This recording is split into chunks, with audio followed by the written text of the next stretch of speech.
इसके पूर्व 27 तारीख को आदरणीय मुख्यमंत्री जी आए थे और इस विषय की मैंने चर्चा कर दी थी कि मैंने इस्तीफा क्यों दिया और वो विषय आप तक पहुंच भी गया होगा। अभी पूर्व के 10-15 दिन के अंतराल के भीतर हमारे कांग्रेस के प्रत्याशी आदरणीय अजय टंडन जी ने तमाम प्रकार के आरोप और तमाम प्रकार की बातें और तमाम प्रकार के अपशब्द मेरे बारे में तरह तरह के लेते रहते हैं और बोलते रहते हैं। तो मैं आदरणीय टंडन जी से कहना चाहता हूं कि टंडन जी, जब तक मैं कांग्रेस में रहा, दिलेरी से मैंने कांग्रेस की बात रखी और कांग्रेस के साथ खड़ा रहा। और जिस दिन मैं भारतीय जनता पार्टी में गया तो दिलेरी से गया और दिलेरी से आज मैं भारतीय जनता पार्टी की बात रख रहा हूं।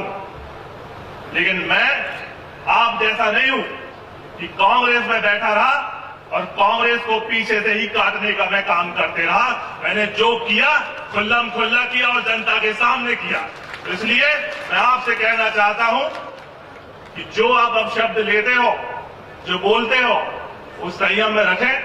आपकी उम्र हो चुकी है और आप पिता के समान हैं और मुझे मेरा मानना है कि आप जो भी गाली, जो भी अपशब्द मुझे दोगे, मैं उसको आशीर्वाद स्वरूप निश्चित ही लूंगा, क्योंकि आपको 2 बार चुनाव हारने का अनुभव है और आप 2003 में चुनाव हारे थे और आज 2022 चल रही है।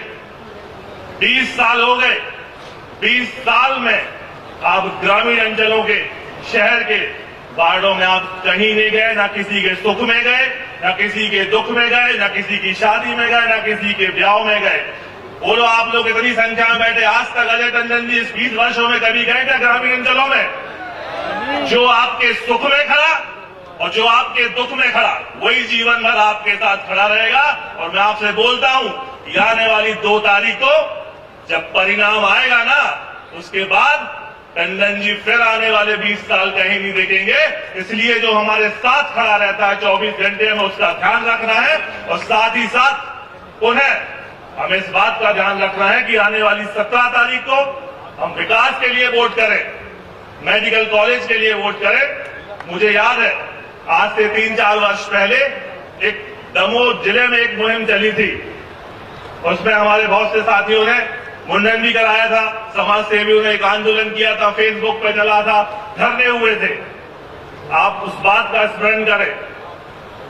मुझे इस बात की चिंता थी कि यदि भाजपा की सरकार रही यहां पे और मैं विकास नहीं करा पाया तो 2 वर्ष बाद मैं आपके समक्ष आके क्या जवाब दूंगा, आपसे क्या बात करूंगा। तो जब माननीय मुख्यमंत्री जी ने अपनी बात रखी है और मेडिकल कॉलेज की सौगात अपन को दी है, तो मुझे पूरा भरोसा है, विश्वास है कि आने वाली 17 तारीख को आप विकास के लिए, स्वस्थ और समृद्ध दमोह के लिए आप वोट करेंगे। मैं ऐसी कामना करता हूं। साथ ही साथ हमारे दमोह शहर में एक भ्रम सा फैला हुआ है।